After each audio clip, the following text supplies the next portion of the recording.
दोस्तों मार आज हम बात करेंगे भारत में बढ़ते अपराध, खासकर महिलाओं के खिलाफ अपराधों की।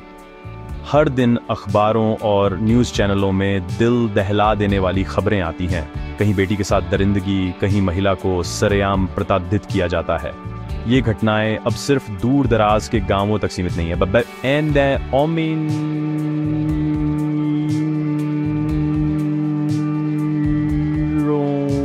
और मोहल्लों तक पहुंच चुकी हैं। ये सच्चाई है जिससे हम मुंह नहीं मोड़ सकते। सवाल है, क्या ये सिर्फ कानून व्यवस्था की विफलता है या इसके पीछे समाज की भी कोई भूमिका है? अक्सर हम बड़ी घटनाओं पर कुछ दिन चर्चा करते हैं, सोशल मीडिया या सोशल मीडिया पर गुस्सा दिखाते हैं, कैंडल मार्च निकालते हैं और फिर भूल जाते हैं। लेकिन पीड़ित परिवारों के लिए यह जिंदगी भर का दर्द बन जाता है। हमारी चुप्पी और भूल जाने की आदत अपराधियों के हौसले बढ़ती है। यह चुप्पी अपराध को मौन स्वीकृति देने जैसी है। इस वीडियो में हम जानेंगे कि अपराध और राजनीति के बीच क्या रिश्ता है और एक नागरिक के तौर पर हमारी क्या भूमिका हो सकती है। इस बीच कुछ घटनाएं समाज की चेतना को झकझोर देती हैं। हाथरस कांड में दलित लड़की DDHK के साथ बर्बरता और पुलिस प्रशासन के रवैये ने पूरे देश को हिला दिया था।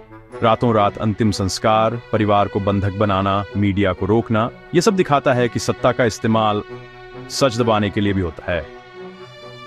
उन्नाव रेप केस में आरोपी विधायक था। पीड़िता को न्याय के लिए लंबी लड़ाई लड़नी पड़ी। उसके परिवार को धमकियां मिली और हादसों में जाने गए। जब अपराधी राजनीतिक रूप से ताकतवर हो तो कानून का शिकंजा ढीला पड़ जाता है। मणिपुर में महिलाओं को निर्वस्त्र कर परेड कराने की घटना ने भारत की छवि को अंतर्राष्ट्रीय स्तर पर भी नुकसान पहुंचाया। वीडियो वायरल होने के बाद ही सरकार जागी। ये घटनाएं बताती हैं कि राजनीतिक उदासीनता और प्रशासनिक विफलता आम नागरिकों के लिए जानलेवा हो सकती है। जब तक हम इन घटनाओं के पीछे के पैटर्न को नहीं समझेंगे, असली समस्या की जड़ DDH तक नहीं पहुंच पाएंगे। सरकारी आंकड़े बताते हैं कि महिलाओं के खिलाफ अपराध लगातार बढ़ रहे हैं। NCRB की ताजा रिपोर्ट के मुताबिक 2022 में महिलाओं के खिलाफ 4.5 लाख से ज्यादा मामले दर्ज हुए। हर घंटे 1 FIR। इनमें सबसे ज्यादा मामले घरेलू हिंसा के हैं, फिर अपहरण और यौन अपराध आते हैं। ये सिर्फ आंकड़े नहीं, लाखों महिलाओं की पीड़ा की कहानी है। असलियत यह है कि बहुत से अपराध दर्ज ही नहीं होते। सामाजिक दबाव, बदनामी के डर या पुलिस पर अविश्वास के कारण कई मामले सामने नहीं आते। ग्रामीण इलाकों में स्थिति और भी खराब है, यानी असली तस्वीर इन आंकड़ों से कहीं ज्यादा भयावह है। सरकार कहती है कि रिपोर्टिंग बड़ी है, इसलिए आंकड़े बड़े हैं, लेकिन हाथरस, उन्नाव, मणिपुर जैसी घटनाएं बताती हैं कि अपराध की क्रूरता और संख्या दोनों बड़ी हैं। इन ऑर्डर को चेतावनी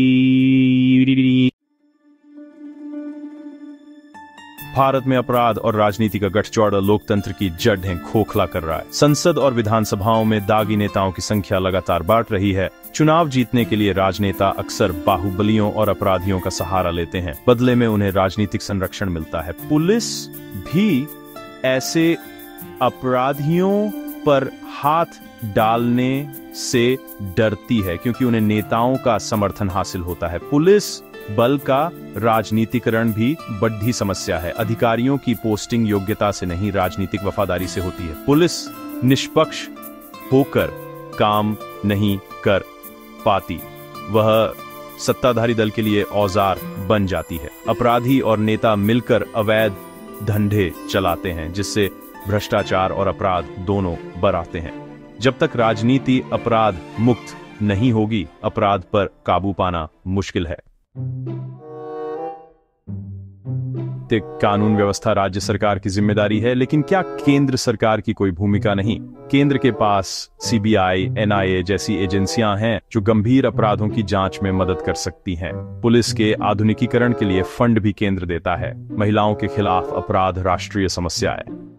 जब केंद्र सरकार बेटी बचाओ, बेटी पढ़ाओ का नारा देती है तो ये वादा बन जाता है। विफलता चाहे किसी भी राज्य में हो, नैतिक जिम्मेदारी केंद्र की भी बनती है।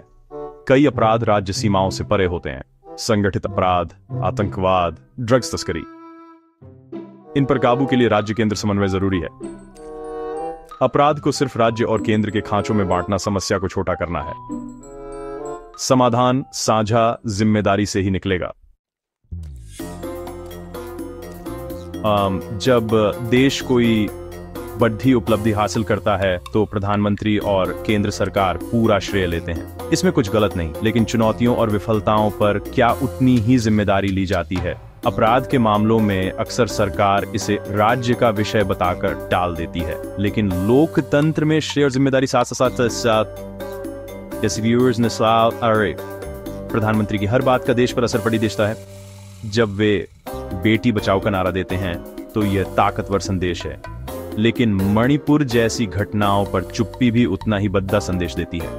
एक मजबूत नेता संकट के समय अपने लोगों के साथ खड़ी इच्छा होता है।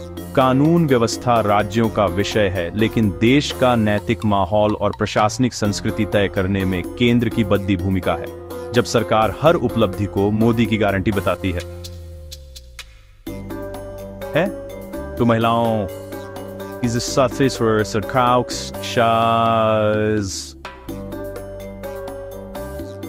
भी उसी गारंटी का हिस्सा बनती है।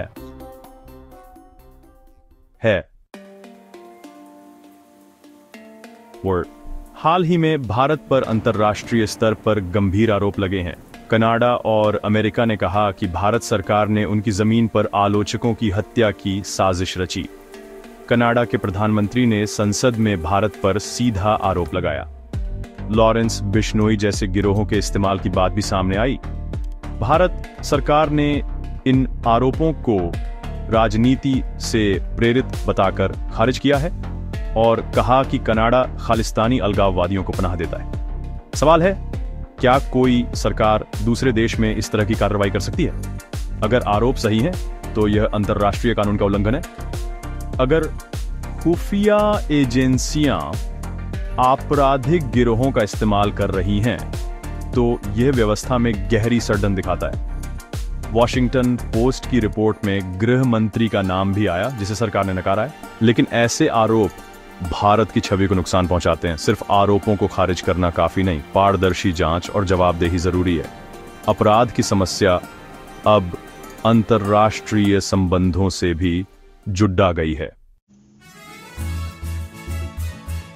भारत में बढ़ते अपराध की समस्या जटिल है। राज्य सरकारों की विफलता, पुलिस की खामियां, राजनीति का अपराधीकरण और समाज की उदासीनता सब शामिल है। लेकिन जब सरकार हर सफलता का श्रेय लेती है तो विफलताओं की जिम्मेदारी भी लेनी होगी। महिलाओं की सुरक्षा और कानून का राज पूरे देश का साझा लक्ष्य है। सिर्फ सामयिक की दोष देने से समाधान नहीं होगा। लोकतंत्र की असली ताकत नागरिकों के हाथ में है। हमें सरकार से सवाल पूछने होंगे। पुलिस सुरक्षा क्यों नहीं दे पा रही? अपराधी संसद में कैसे पहुंच रहे हैं? बेटी बचाओ का नारा खोखला क्यों लग रहा है? हमें अपने बेटों को महिलाओं का सम्मान सिखाना होगा। अन्याय के खिलाफ आवाज उठानी होगी और पीड़ित का साथ देना होगा।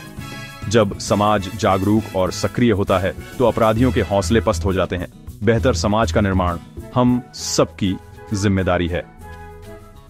असली सवाल यह है, क्या हम एक नागरिक के तौर पर अपनी जिम्मेदारी निभाने के लिए तैयार हैं?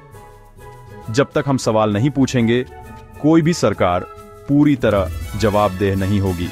आइए मिलकर एक सुरक्षित और सम्मानित भारत बनाएं।